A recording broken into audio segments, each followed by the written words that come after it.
சிவபெருமானுடைய நெற்றிக் கண்ணுல இருந்து தோன்றியவர் தான் முருகப்பெருமான். நெருப்பாக தோன்றிய முருகப்பெருமான் சரவண பொய்கையில இருக்கக்கூடிய 6 தாமரை மலர்கள்ல விழுந்து அழகான குழந்தையா 6 பேரா உருவானாங்க. 6 குழந்தைகளையும் வளர்க்கும் பொறுப்பை கார்த்திகை பெண்களுக்கு கொடுத்தார் சிவபெருமான். முருகப்பெருமானை வளர்த்த புண்ணியத்தினால கார்த்திகை பெண்கள் சிறப்பு பெற்றார்கள். 27 நட்சத்திரங்கள்ல 3வது நட்சத்திரமாகவும் கார்த்திகை நட்சத்திரத்தை அன்னைக்கு நாம விரதம் இருந்து வழிபட்டோம்னா குழந்தை இல்லாதவர்களுக்கு கூட குழந்தை வரத்தை கொடுப்பாங்க முருகப்பெருமான். கார்த்திகை பெண்கள் சிறப்பு பெற்ற நாளாக கருதப்படுவதுதான் ஆடி கிருத்திகை.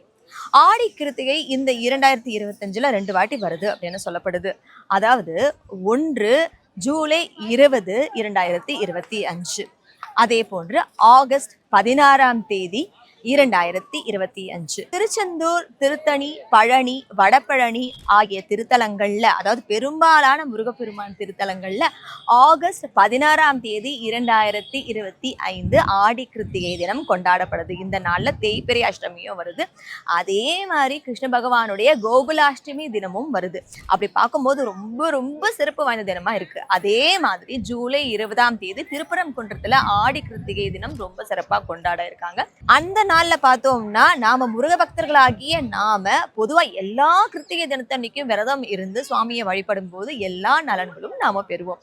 அதனால இந்த முறை ஆகஸ்ட் 16ஆம் தேதி 2025 பெரும்பாலான முருகப்பெருமான் திருத்தலங்கள்ல ஆடி கிருத்திகை கொண்டாடப்படுது. குழந்தை வரத்திற்காக மட்டும் கிடையாது. கிருத்திகை நட்சத்திர தண்ணிக்கு நாம விரதம் இருக்கும் போது நாம என்ன கேட்கிறோமோ சுவாமி மனதார கொடுத்துருவாரு.